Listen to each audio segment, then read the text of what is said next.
my name is Daniel. Today I would like to show you how to use RS brand GPS navigation for Audi A8 flat phone. So that was booting screen.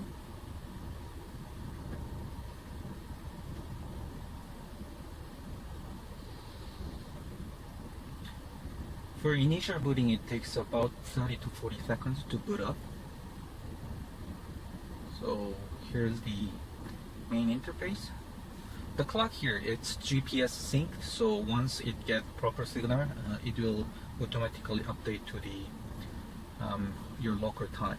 So in order to go to Audi interface, you click here, and as you can see, this is the Audi original interface. In order to hear something from the device, you always need to remain in aux. Otherwise you won't be able to hear anything from the device. So that's the way how it is.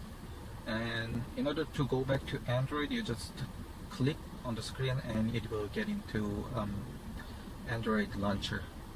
The device has two aux here. Aux 1, this one is in and out.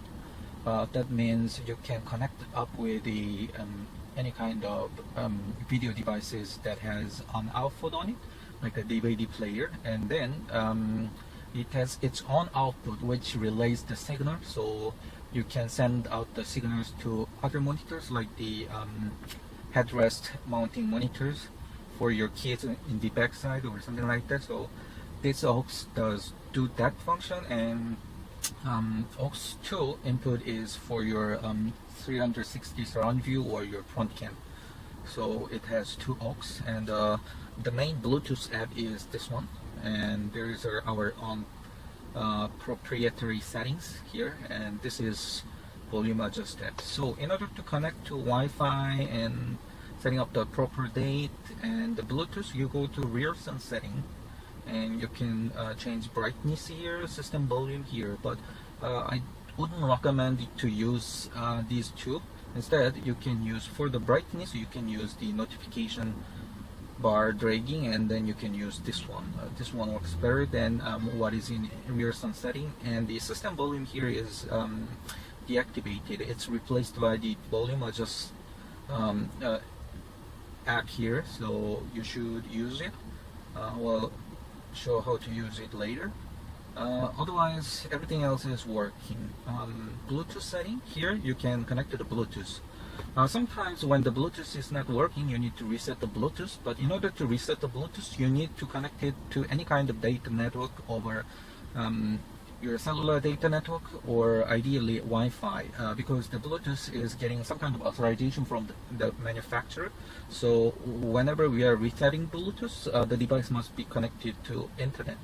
So whenever it's required, you can reset the Bluetooth. And for pairing, you click in the search, and then a few moments later, if your cell phones or Bluetooth devices pairing mode is activated, it will pop up. So you click here, and then on your cell phone you will get on pairing request. You confirm in your cell phone, and then it will be connected like this.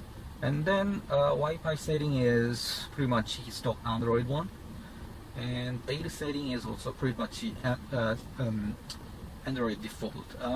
By default, our device has a default time zone of Central US time. So if you're not in that region, you need to deactivate automatic time zone and select your time zone, and then activate the time zone again. Then it will fix into your time zone. And for the automatic and time function, I would recommend to stay in the use GPS provided time, unless you use built-in 3G 4G modem with your SIM card in it.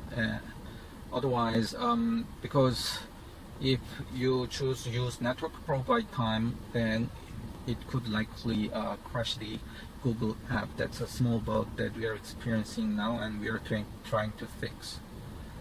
What else? Network settings is for the cellular data network setting. So I didn't put any SIM card in the device right now, so it's grayed out now. But you can set up APNs and the preferred network types here. It's going to be activated once SIM card is inserted.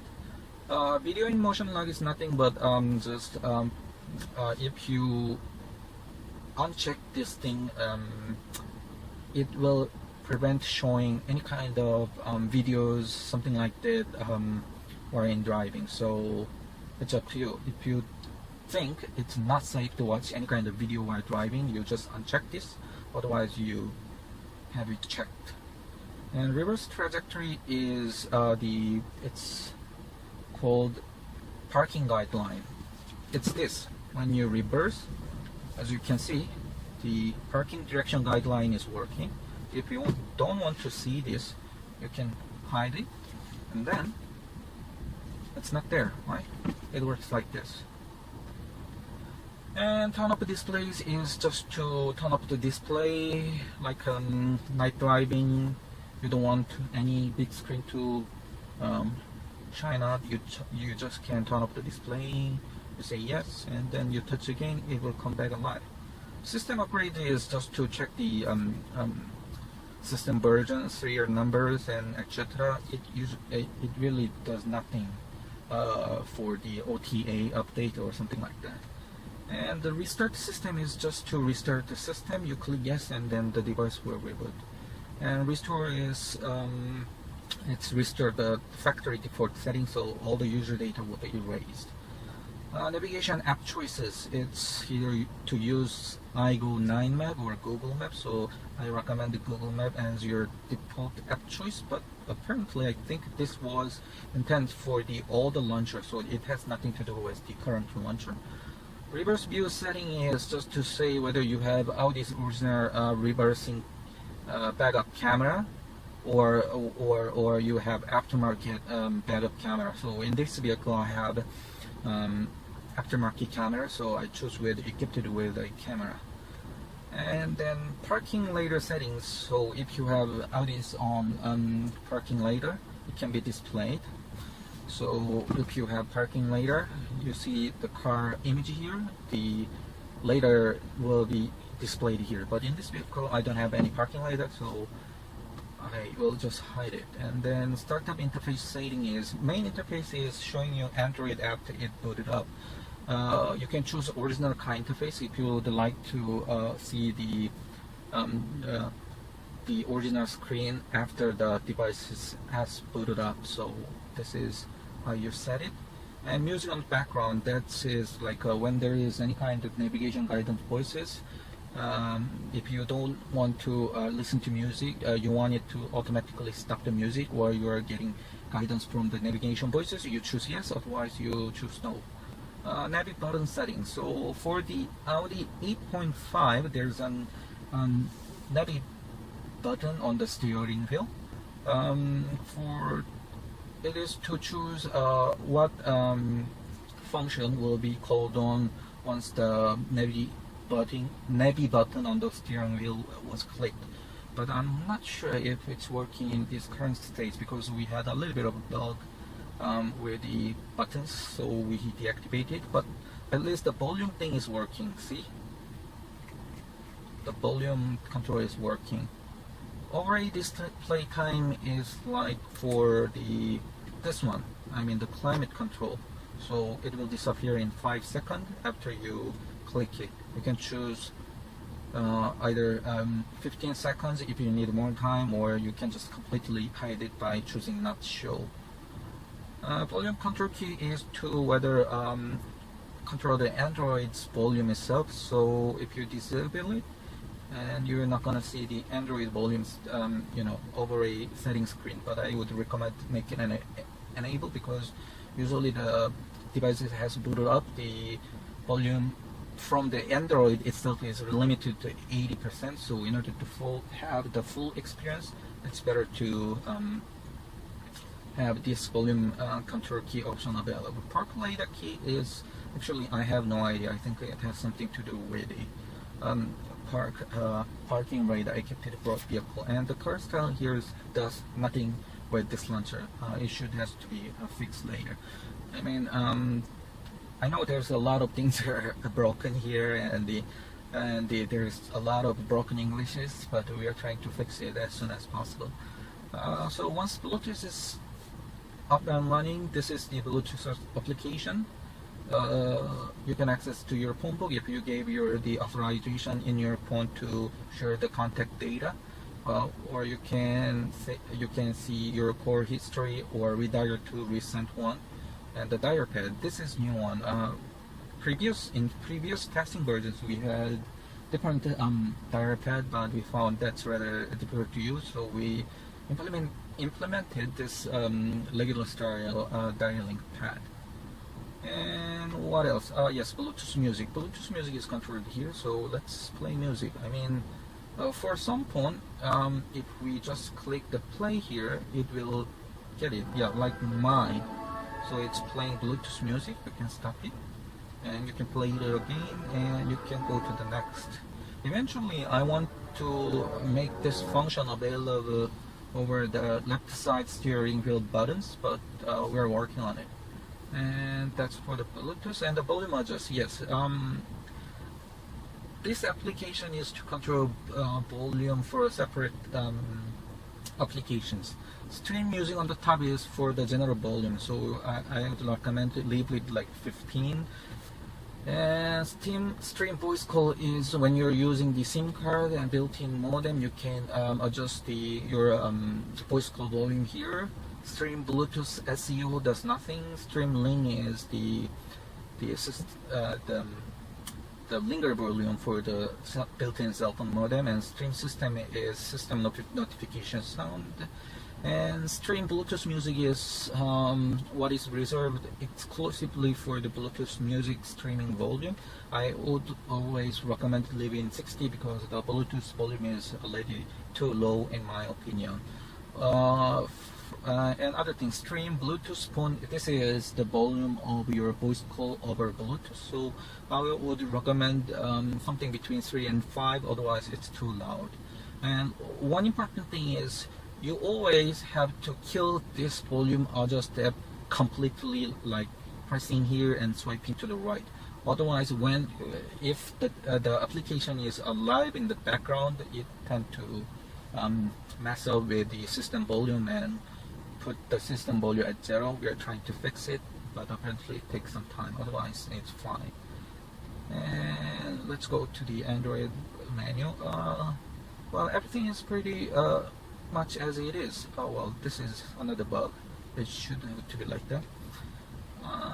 This is your app picker. You can see all the apps that you download from the Play Store. Play Store works fine. You can download everything, whatever from the Play Store.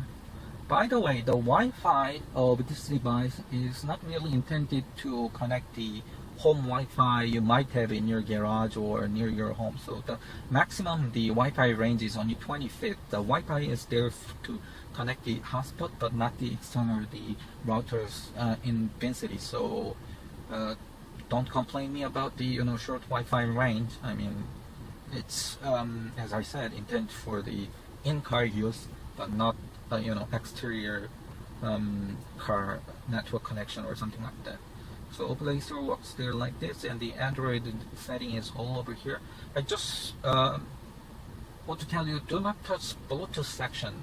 This device's Bluetooth is using some kind of special logic, so the Bluetooth, regular Bluetooth function is quite limited, and we are working on it to make it more safer and more standardized way. So until then, until you are noticed, don't insert the Talk app and don't touch this Bluetooth menu here. And sometimes the problem that we are trying to fix now is the Google app, which has something to do with voice navigation, voice recognition, is tend to crash a lot.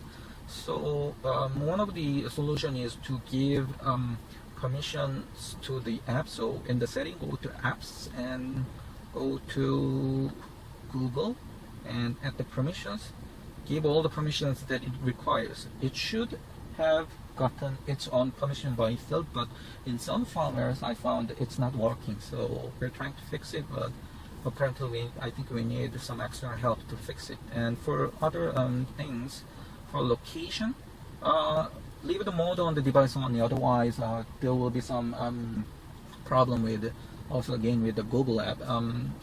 Well, it's recommended to use high accuracy when you're using the built-in modem with your SIM card. It will perfectly with that one, but once you're not using the SIM card and built-in modem, you should leave the device only mode, otherwise it will cause some GPS error. So that's another thing we are trying to fix. Let's try some Google Voice recognition. How's the weather? It's 24 degrees and sunny in Boise. Apparently my English is quite bad. How's the weather? It's 24 degrees and sunny in Boise. Oh,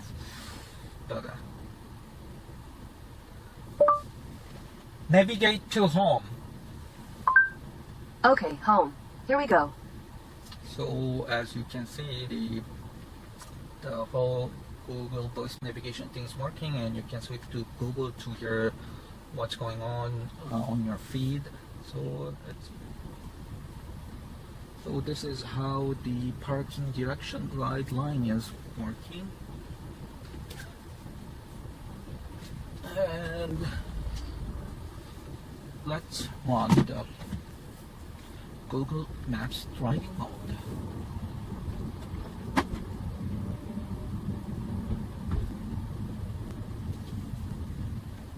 So now I already activated my cell phone's hotspot, so as you can see, I'm getting all the live traffic data, and it works pretty much well. Now I'm on at about 30 kilometers per hour, and then the GPS is showing exactly where I am heading. Oh, by the way, about the GPS antenna location, the thing is, the best way is to use the GPS Test Plus app that is coming with the device. For the GPS antenna location, run this app, and then find at least 3 satellites that is above 35. For me now, I'm getting lots of satellites above 35, so that's good for me. But for the GPS antenna, you must keep the antenna location in the central line of the vehicle. Otherwise, because Google Maps, for example, it uses heading prediction, because as you can see, the GPS data is providing heading information as well. So actually, it's computed by the app itself based on the information provided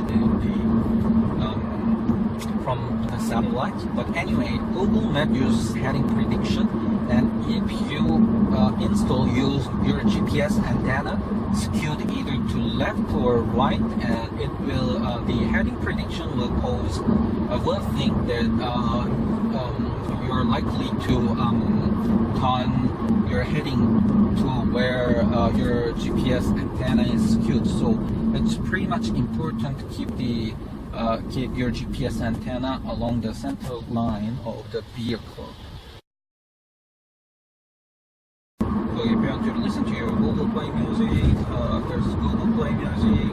You can make a phone call using the phone option here, but this one is associated with the cell phone built-in modem, so it's not work over the Bluetooth for now, because the device is not supporting Android Auto projection mode. The projection mode is something that you can directly connect to your cell phone, and the Android Auto will change itself for the cell phone connection mode, but that's not supported for the license issue. We're trying to get it from the Google, but we'll see.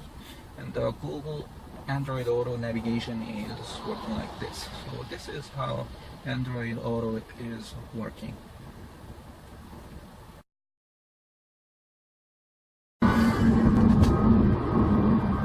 Okay, let's use the Google Voice recognition.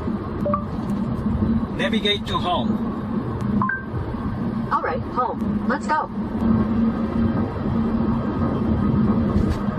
Continue on Ring St. Remy for 3 kilometers. So it works like this. Flawless. You're back online. You should reach your destination by 1:30 p.m.